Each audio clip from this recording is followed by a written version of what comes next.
നിങ്ങൾക്ക് കുറച്ച് ആൾക്കാർക്കെങ്കിലും അറിയാൻ പറ്റും ഞാനിപ്പോ ഹരിയാനയിലാണ്, ഇവിടെ ക്ലിനിക്കൽ സൈക്കോളജി ട്രെയിനിങ്ങിലാണ് എന്ന്. നിങ്ങൾക്ക് മെന്റൽ ഹെൽത്തിനെ പറ്റി കൂടുതൽ അറിയണമെങ്കിൽ, അല്ലെങ്കിൽ ഞാൻ ഇന്നത്തെ വീഡിയോയിൽ ഞാൻ എന്റെ കുറച്ച് അപ്ഡേറ്റ്സ് ആണ് നിങ്ങൾക്ക് തരാൻ പോകുന്നത്. എന്റെ ആദ്യത്തെ പേഷ്യന്റിനെ പറ്റി, അതുപോലെ തന്നെ എന്റെ ഫസ്റ്റ് വീക്കിൽ തന്നെ ഒരു ഹൈ റിസ്ക് ആയ ഒരു പേഷ്യന്റിനെ നമുക്ക് ഹാൻഡിൽ ചെയ്യേണ്ടി വന്നു. എലിവേഷൻ കഴിച്ചുകൊണ്ട് ഹോസ്പിറ്റലിൽ അഡ്മിറ്റ് ആയ ഒരു സ്ത്രീ.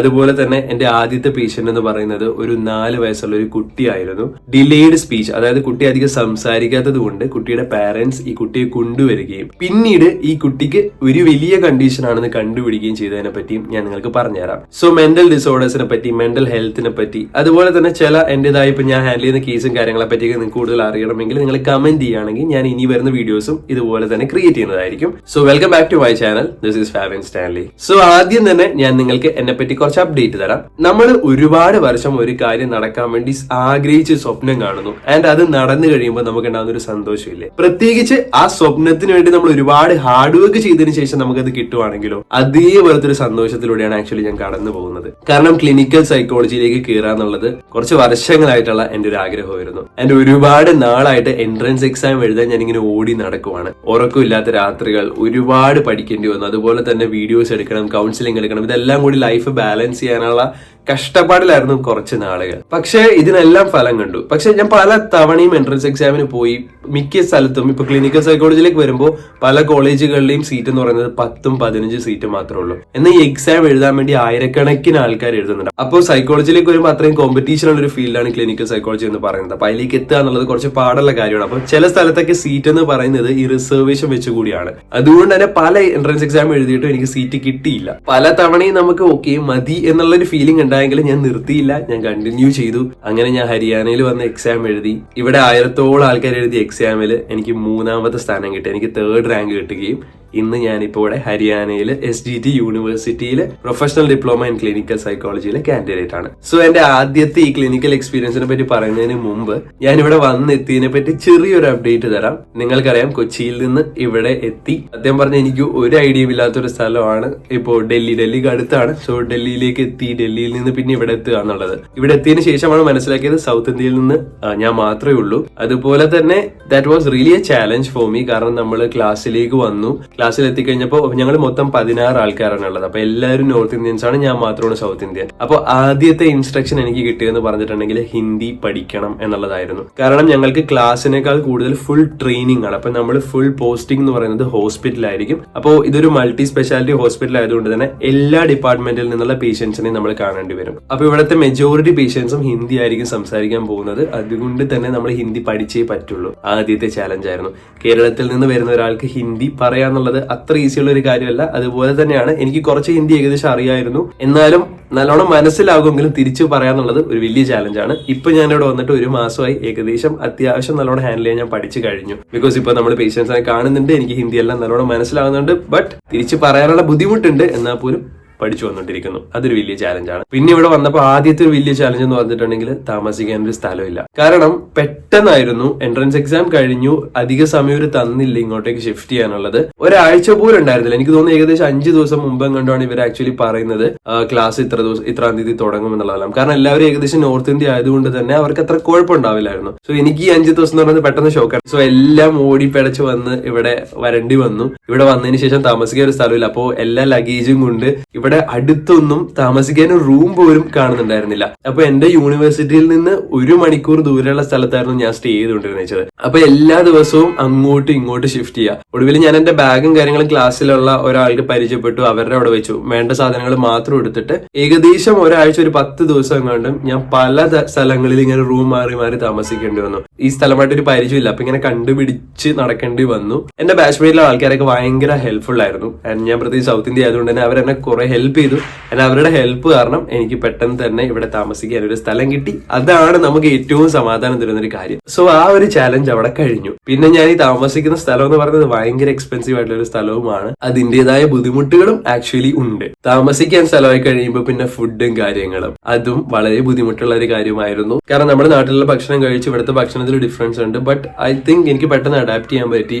വലിയ ബുദ്ധിമുട്ടൊന്നും ഉണ്ടായിരുന്നില്ല. എന്നാൽ പോലും എല്ലാ ദിവസവും പുറത്തുനിന്ന് ഫുഡ് കഴിക്കുക എന്നുള്ളതും ഭയങ്കര എക്സ്പെൻസീവ് ആയിട്ടുള്ള ഒരു കാര്യമാണ്. ഇപ്പോ ഏകദേശം ഞാനിങ്ങനെ ഇൻഡക്ഷൻ സ്റ്റവും കാര്യങ്ങളൊക്കെ വാങ്ങിച്ച് കുക്ക് ചെയ്യാൻ അറിയില്ലെങ്കിലും തന്നെ ഇപ്പൊ യൂട്യൂബൊക്കെ നോക്കി കുക്ക് ചെയ്യാനൊക്കെ തുടങ്ങി.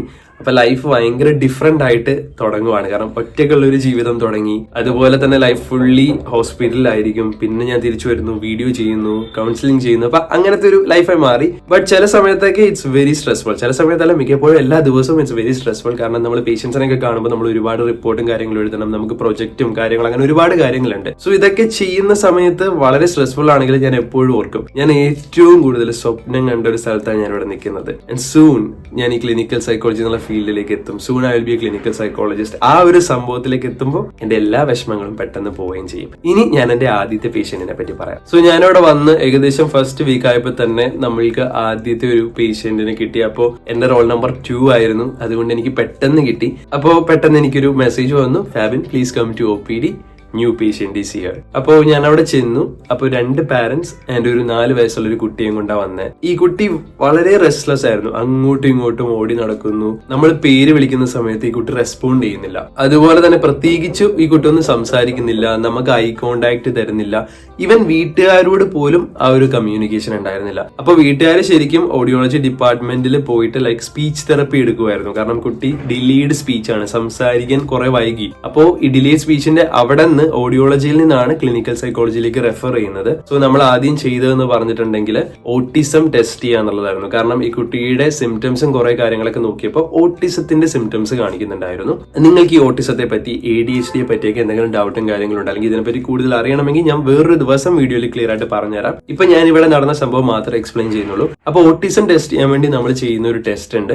നമ്മൾ അതിനെ ഷോർട്ട് ഫോം ആയിട്ട് ISA എന്ന് വിളിക്കും. പക്ഷെ ഓട്ടിസം നമ്മൾ നോക്കുന്നതിന് മുമ്പ് നമ്മൾ ആ കൊച്ചിന്റെ സോഷ്യൽ ഫംഗ്ഷനിങ് നോക്കാൻ വേണ്ടി VSMS എന്ന് പറഞ്ഞ വേറൊരു ടെസ്റ്റ് ഉണ്ട്. അപ്പോൾ ഈ ടെസ്റ്റ് ചെയ്തു. അതിനുശേഷം നമ്മൾ ഓട്ടിസത്തിന്റെ ടെസ്റ്റ് ചെയ്തു. പിന്നെ അതുപോലെ തന്നെ നമുക്ക് മനസ്സിലാക്കേണ്ട ഒരു കാര്യം എന്ന് പറഞ്ഞിട്ടുണ്ടെങ്കിൽ കുട്ടിയുടെ ഇന്റലക്ച്വൽ ഫംഗ്ഷനിങ്ങിനെ അത് ബാധിക്കുന്നുണ്ടോ. ഇപ്പൊ ഓട്ടിസം ഉള്ള എല്ലാവർക്കും ഇന്റലക്ച്വൽ ഫംഗ്ഷനിങ്ങിന് ബുദ്ധിമുട്ടുണ്ടാകണമെന്നില്ല. അപ്പൊ 4 വയസ്സായ കുട്ടി ആയതുകൊണ്ട് തന്നെ ഇന്റലിജൻസ് ടെസ്റ്റ് ചെയ്യാൻ വേണ്ടി നമ്മൾ ചെയ്യുന്ന ഒരു ടെസ്റ്റ് ഉണ്ട്. അതാണ് SFBT എന്ന് പറയും.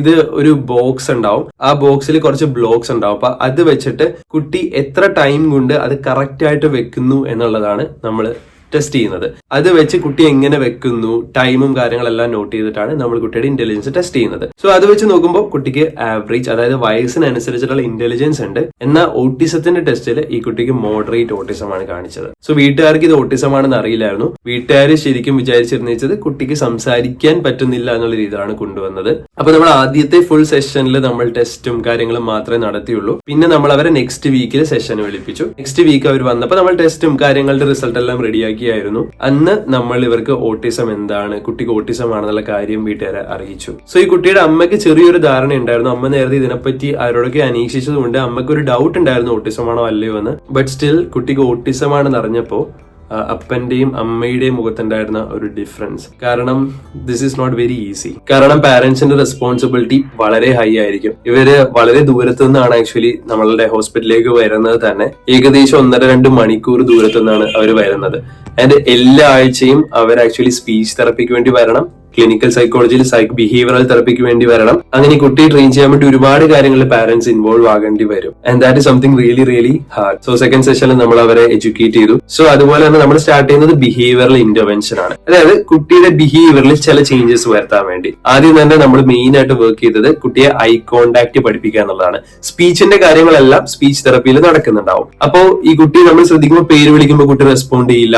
അതുപോലെ തന്നെ കുറച്ച് വളരെ റെസ്റ്റ്ലെസ് ആണ്, ഒരു സ്ഥലത്ത് അടങ്ങിയിരിക്കില്ല, അങ്ങോട്ടും ഇങ്ങോട്ടും ഓടി നടക്കുക, അങ്ങനെ കുറച്ച് കാര്യങ്ങൾ കൂടി ഈ കുട്ടി കാണിക്കുന്നുണ്ടായിരുന്നു. പാരന്റ്സിന് നമ്മൾ ചില ടെക്നിക്കും കാര്യങ്ങളും പറഞ്ഞു കൊടുത്തു. എങ്ങനെയാണ് ഐ കോണ്ടാക്ട് കുട്ടിയെ പഠിപ്പിക്കേണ്ടത്, എങ്ങനെ ട്രെയിൻ ചെയ്താലാണ് കുട്ടിയുടെ ഐ കോണ്ടാക്ട് നമുക്ക് പ്രോപ്പർ ആയിട്ട് ഡെവലപ്പ് ചെയ്തെടുക്കാൻ പറ്റുക എന്നുള്ളത്. സോ ചില ടെക്നിക്കുകൾ നമ്മൾ പാരന്റ്സിന് പറഞ്ഞു കൊടുത്തു. അവർ വളരെ റിസപ്റ്റീവ് ആയിരുന്നു. അതുകൊണ്ട് തന്നെ അവരത് ചെയ്യാൻ റെഡി ആയിരുന്നു. പിന്നെ പ്രധാനമായിട്ട് നമ്മളൊരു കാര്യം പറഞ്ഞു, കുട്ടിയെ ഭീഷണിപ്പെടുത്തിയോ വഴക്ക് പറഞ്ഞോ ഇത് ചെയ്യിക്കാൻ നോക്കരുത്, സ്നേഹത്തോടെ കുട്ടിയെ പറഞ്ഞ് മനസ്സിലാക്കണം എന്നുള്ളത് വളരെ വലിയൊരു ഇൻസ്ട്രക്ഷൻ ആയിട്ട് പറഞ്ഞിരുന്നു. അങ്ങനെ ഒരാഴ്ച കഴിഞ്ഞ് അവര് തിരിച്ചു വന്ന സമയത്ത് ശരിക്കും പറയാലോ ആ കുട്ടിയിൽ ഉണ്ടായ വെറും ഒരാഴ്ച കൊണ്ട് തന്നെ ആ കുട്ടിയിൽ വലിയ മാറ്റം ഉണ്ടായിരുന്നു. ആ കുട്ടി നമ്മൾക്ക് ഐ കോണ്ടാക്ട് തരാൻ തുടങ്ങി. കഴിഞ്ഞ സെഷനിൽ ഈ കുട്ടി വന്നപ്പോ ഒട്ടും ഐ കോണ്ടാക്ട് തരാത്ത കുട്ടി സെക്കൻഡ് സെഷനിൽ വന്നപ്പോ ഈവൻ ആ പാരന്റ്സിന്റെ ഒരു ഹാർഡ് വർക്ക് ആണ് നമുക്ക് പറയാം. ആ പാരന്റ്സ് നമ്മൾ പറഞ്ഞ കാര്യങ്ങൾ അതേപോലെ ചെയ്യാൻ തുടങ്ങിയത് കൊണ്ടും ഈ കുട്ടിയിൽ പെട്ടെന്ന് തന്നെ ഐ കോണ്ടാക്ട് തരാൻ തുടങ്ങി. ബട്ട് സ്റ്റിൽ ഐ കോണ്ടാക്ട് തരാൻ തുടങ്ങി എന്ന് പറയുമ്പോൾ ചെറിയ രീതിയിൽ ഒരു ഡിഫറൻസ് വന്നു. വലിയ രീതിയിലാണെന്നല്ല ഞാൻ പറഞ്ഞത്. ബട്ട് നമ്മളുടെ കണ്ണിൽ നോക്കാൻ തുടങ്ങി. ഇടയ്ക്ക് കണ്ണിലേക്ക് നോക്കും, കുറച്ച് സെക്കൻഡ്സ് നോക്കും, പിന്നെ കൊച്ച് ആ കൊച്ചിന്റെ ലോകത്തിലേക്ക് പോകും. But still there was A difference. അപ്പൊ നമ്മൾ പിന്നെയും ഈ ഐ കോണ്ടാക്ടിന്റെ കാര്യം പ്ലസ് കുട്ടി വളരെ റെസ്റ്റ്ലെസ് ആയിട്ടാണ് കാണിച്ചത് അല്ലെ.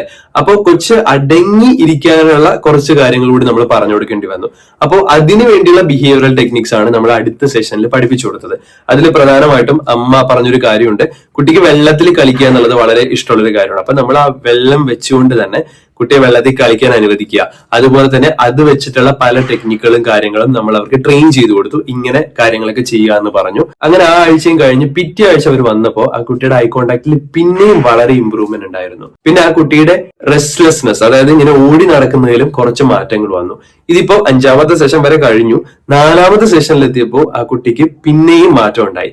കാരണം 4ാമത്തെ സെഷൻ ഞാൻ ഇപ്പോഴും ഓർക്കുന്നു. ആ കുട്ടി പണ്ടിങ്ങനെ ഫുൾ ഓടി നടന്ന കുട്ടി ആക്ച്വലി വീട്ടുകാരോടത്ത് നമ്മളവിടെ നിൽക്കുമ്പോൾ അധികം ഡിസ്റ്റർബൻസ് ഇല്ലാതെ അവിടെ ഇരിക്കാൻ തുടങ്ങുന്നു.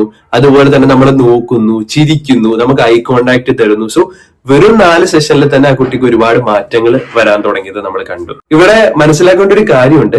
സോ ഇതുപോലെ തന്നെയാണ്, ഇത് കറക്റ്റ് ആയിട്ട് അവർ പ്രോപ്പർ ആയിട്ട് പാലിച്ചത് കൊണ്ട് തന്നെ ആ കുട്ടിയിൽ കുറച്ച് മാറ്റങ്ങൾ വന്നു. ബട്ട് ഇതുകൊണ്ട് ഇവിടെ തീരുന്നില്ല. Because this is going to be a long ongoing process. കാരണം ഭയങ്കര ഒരു ലോങ് പ്രോസസ് തന്നെയാണ്.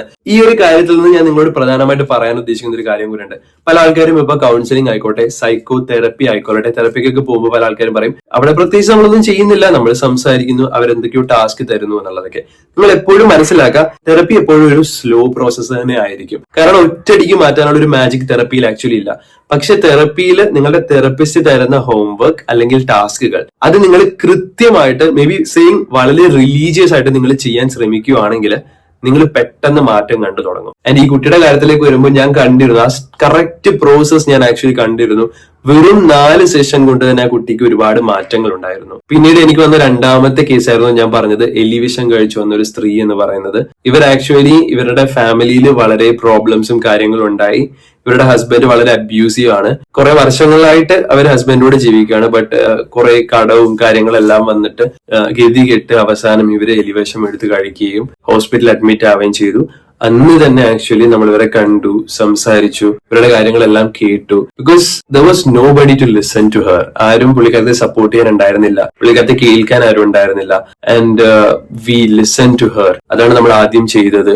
പിന്നീട് ആക്ച്വലി അവർക്ക് അഡ്മിറ്റ് ആകണമെന്ന് പറഞ്ഞിരുന്നു. പക്ഷെ അന്ന് അവർക്ക് എന്തോ അത്യാവശ്യമുള്ളവർ തിരിച്ച് വീട്ടിൽ പോകണമായിരുന്നു. പക്ഷെ വീട്ടിലെ ഫാമിലി കാര്യങ്ങളൊക്കെ കൊണ്ട് തിരിച്ച് ഹോസ്പിറ്റലിൽ വന്നില്ല. ബട്ട് കുറച്ച് കഴിഞ്ഞപ്പോൾ ഒരു സെഷൻ കൂടി വന്നിരുന്നു. പിന്നെ ഹസ്ബൻഡിന്റെ എന്തോ ഇഷ്യൂസും കാര്യങ്ങളൊക്കെയാണ് തോന്നുന്നു, അവര് ഹോസ്പിറ്റലിലേക്ക് പിന്നീട് വന്നില്ല. അതുപോലെ തന്നെ ഇപ്പോ എനിക്ക് കിട്ടിയിരിക്കുന്ന പുതിയൊരു കേസ് എന്ന് പറഞ്ഞാൽ പാനിക് അറ്റാക്ക് ആണ്. ഒരു 21 വയസ്സുള്ള ഒരു ചെക്കന് ബ്രേക്കപ്പ് കഴിഞ്ഞതിന് ശേഷം ഉണ്ടാകുന്ന പാനിക് അറ്റാക്കും കാര്യങ്ങളും. ബട്ട് ദിസ് വാസ് നോട്ട് ഒരു ചെറിയൊരു കാര്യമായിരുന്നില്ല.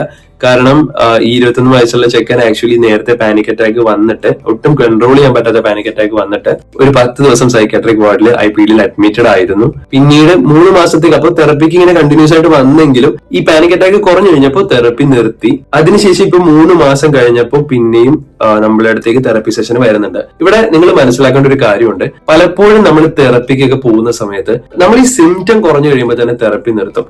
അതായത് പലപ്പോഴും നമുക്ക് ഈ പനി വരാന്നൊക്കെ പറയില്ലേ, ഇപ്പൊ പനി എന്ന് പറഞ്ഞൊരു സിംറ്റം, പനി എന്ന് പറഞ്ഞൊരു വലിയ അസുഖത്തിന്റെ ഒരു ഇത് മാത്രമാണ്. പക്ഷെ പനി വരുമ്പോൾ തന്നെ നമ്മൾ പാരസെറ്റമോൾ കഴിച്ച സിംറ്റം അങ്ങ് മാറ്റാനല്ലേ ശ്രമിക്കുക. ഇതുപോലെ തന്നെ പലപ്പോഴും നമ്മൾ എന്താ ചെയ്യാന്ന് വെച്ചിട്ടുണ്ടെങ്കിൽ നമുക്ക് വിഷമം വരുമ്പോൾ നമുക്കൊരു തെറപ്പിസ്റ്റിനെ കാണണം, കൗൺസിലിങ്ങിന് പോകണം എന്നുള്ളതൊക്കെ നമ്മൾ തോന്നും. ആ വിഷമം പോയി കഴിയുമ്പോൾ വി തിങ്ക് ഓക്കെ ഇത് കഴിഞ്ഞു എന്നുള്ള രീതിയിൽ നമ്മൾ വിചാരിച്ചിട്ട് അതങ്ങ് നിർത്തും. എപ്പോഴും മനസ്സിലാക്കാൻ നമ്മൾ ട്രീറ്റ് ചെയ്യുന്നത് സിംറ്റം ആണ് അല്ലെ, പക്ഷെ അതിനൊരു റൂട്ട് കോസ് ഉണ്ട്. തെറപ്പിയിൽ എന്താ സംഭവിക്കുക എന്ന് പറഞ്ഞിട്ടുണ്ടെങ്കിൽ ആദ്യം നമ്മൾ സിംറ്റം ട്രീറ്റ് ചെയ്യും. ഇപ്പൊ ഒരു വിഷമിച്ചിരിക്കുവാണെങ്കിൽ വിഷമം എങ്ങനെ കുറക്കാം എന്നുള്ളത് നമ്മൾ ട്രൈ ചെയ്യും. അതിനുശേഷം നമ്മൾ പിന്നീട് അവരുടെ റൂട്ട് കോസ്, എന്തുകൊണ്ട് ഈ പാറ്റേൺ, ഇവർക്ക് ഇങ്ങനെ ഒരു പാറ്റേൺ ഉണ്ടോ, ഈ പാറ്റേൺ ഉണ്ടെങ്കിൽ ഈ പാറ്റേൺ എങ്ങനെ ബ്രേക്ക് ചെയ്യാം എന്നുള്ളതൊക്കെ നമ്മൾ പിന്നീടായിരിക്കും നമ്മൾ തെറപ്പിയിൽ വർക്ക് ചെയ്യുന്നത്.